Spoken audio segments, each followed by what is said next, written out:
అందరికీ నమస్కారం అండి. Welcome to day cooking channel. ఇవాళ మన వీడియోలో మీకైతే ఒక కొత్త డిష్ ని చూపిస్తానండి. అదేంటో చూపించే ముందుగా మా ఛానల్ లైక్ చేసి సబ్స్క్రైబ్ చేసుకోండి. చాలా మంది కొత్త వాళ్ళు చూస్తున్నారు కానీ సబ్స్క్రైబ్ చేయడం మాత్రం మర్చిపోతున్నారండి. సో ప్లీజ్ సబ్స్క్రైబ్ చేసి మాకు సపోర్ట్ చేయండి. ఇవాళ కొత్త డిష్ ఏంటో చూపిస్తాను, చూసేయండి. కొత్త డిష్ ఏంటో కాదండి, బీరకాయలండి. బీరకాయలతో అయితే ఈరోజు నేను మీకు ఒక కొత్త రెసిపీ చూపిస్తాను. మనం ఎప్పుడు పులుసు కానీ లేదంటే ఫ్రై కానీ చేస్తాం కదండి, ఈ విధంగా కూడా ట్రై చేయండి, చాలా బాగుంటుంది. అది ఎలాగో చూద్దాం.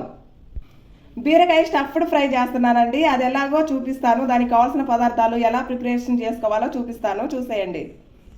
ఫస్ట్గా బీరకాయలని ఇలా పైన పీల్ తీసేసుకోవాలండి. చక్కగా పీలర్ తీసుకొని ఇలా మొత్తం తీసేసుకోవాలి. 1 ఇంచు మైన కట్ చేసుకోవాలండి. దీన్ని 2 ముక్కలుగా చూడండి, ఈ విధంగా కట్ చేసుకోవాలి. వీడియోలో చూపించిన విధంగా ఇంత సైజులో కట్ చేసుకోవాలి. చూడండి, బీరకాయ ఉంది కదా, దీని లోపల గుజ్జునంతా ఇలా తీసేసుకోవాలి పీలర్ తోటి. చూడండి, వీడియోలో చూపించిన విధంగా తీసుకోండి.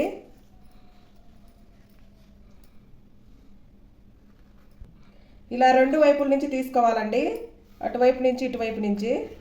అప్పుడే మనకు పర్ఫెక్ట్గా వస్తుంది. చూడండి, ఈ విధంగా అయితే తీసుకోవాలి. చక్కగా కట్ చేసిన బీరకాయలు మొత్తం ఇదే విధంగా తీసి పెట్టుకుంటానండి.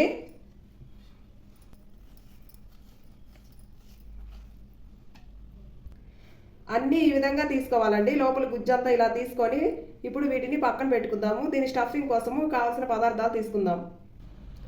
చూడండి, బీరకాయ లోపల కండ తీసేసాం కదా, ఆ కండని ఇప్పుడు మనము సన్నగా కీమా లాగా కట్ చేసుకోవాలి.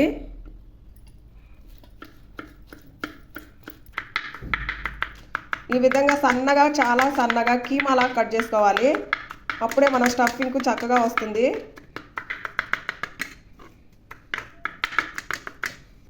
ఇప్పుడు 2 పచ్చిమిర్చి తీసుకొని సన్నగా కట్ చేసుకోవాలి. ఇప్పుడు ఇది ఒక 50 గ్రాముల పన్నీర్ అండి. దీన్ని కానీ మనం సన్నగా కీమాలా కట్ చేసుకోవాలి. ఇలా చాలా సన్నగా కట్ చేయాలండి.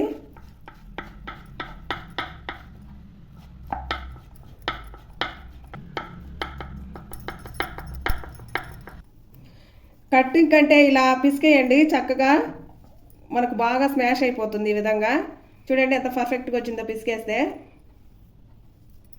అదే మాదిరిగా ఒక ఉల్లిపాయ మీడియం సైజ్ తీసుకొని దీన్ని కూడా సన్నగా తరుపుకోవాలి.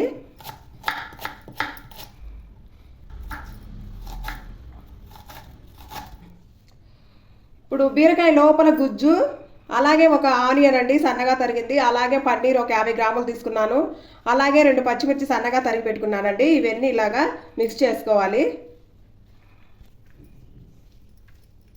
ఇప్పుడు దీంట్లోనే ఒక 1/2 టీ స్పూన్ అయితే సాల్ట్ వేసుకోవాలి, 1 స్పూన్ గరం మసాలా, అలాగే 1 స్పూన్ కారము, అలాగే 1 స్పూన్ ధనియాల పొడి వేసుకోవాలి.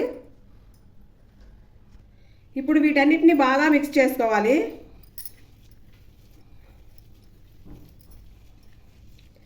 బీరకాయ పీచు పదార్థం అండి, చాలా మంచిది హెల్త్కి. సో కంపల్సరీగా ట్రై చేయండి, చాలా బాగుంటుంది రెసిపీ. ఈ విధంగా మిక్స్ చేసుకోవాలండి మొత్తము. ఇప్పుడు మనం స్టఫింగ్ చేసుకుందాము. ముందుగా బీరకాయని ఇలా చేసుకున్నాం కదా, సో దీంట్లో అయితే ఇప్పుడు స్టఫింగ్ పెట్టుకుందాము. ఇలా చక్కగా లోపలికి మొత్తం పెట్టేసుకోవాలండి.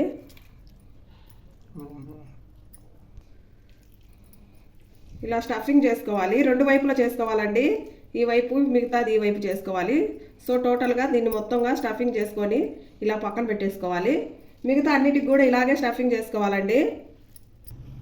ఈ విధంగా అయితే బీరకాయలకు అన్నిటికీ స్టఫింగ్ అయితే చేసుకున్నానండి. సింపుల్, ఇలా చేసుకోండి, చక్కగా ఉండిద్ది. ఇప్పుడు స్టవ్ వెలిగించి స్టవ్ మీద కడాయి పెట్టుకొని దీంట్లో కొంచెం ఆయిల్ వేసుకోవాలి. 4-5 స్పూన్ల ఆయిల్ అయితే వేసుకోవాలండి. ఇది హీట్ అయ్యే వరకు వెయిట్ చేద్దాము. ఆయిల్ హీట్ అయిపోయింది. ఇప్పుడు మనం స్టఫింగ్ చేసుకున్న బీరకాయ ముక్కలను అయితే ఒక్కొక్కటిగా మెల్లిగా వేసుకున్నాము ఆయిల్లో. ఇలా అన్నీ వేసుకోవాలి.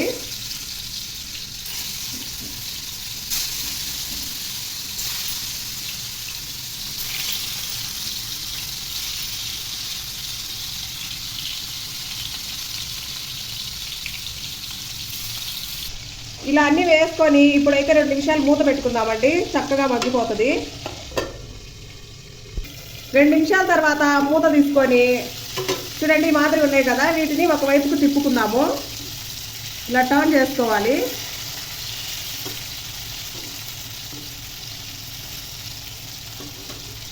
ఇలా ఇదే మాదిరిగా అన్నిటినీ టర్న్ చేసుకోవాలండి.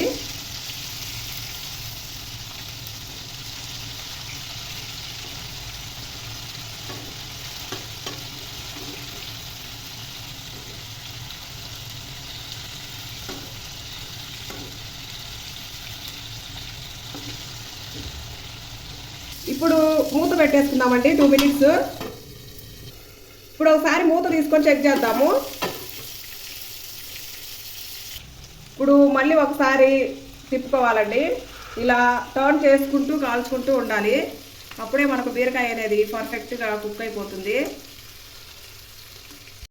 ఈ విధంగా స్లో ఫ్లేమ్లో పెట్టుకొని 10 to 15 మినిట్స్ ఇలా తిప్పుకుంటూ చక్కగా స్లో ఫ్లేమ్లో కుక్ చేసుకోవాలి. అప్పుడే మనకు స్టఫింగ్ బీరకాయ అనేది చక్కగా కుక్ అయిపోతుంది. కొబ్బరి పొడి అయితే చల్లుకోవాలి.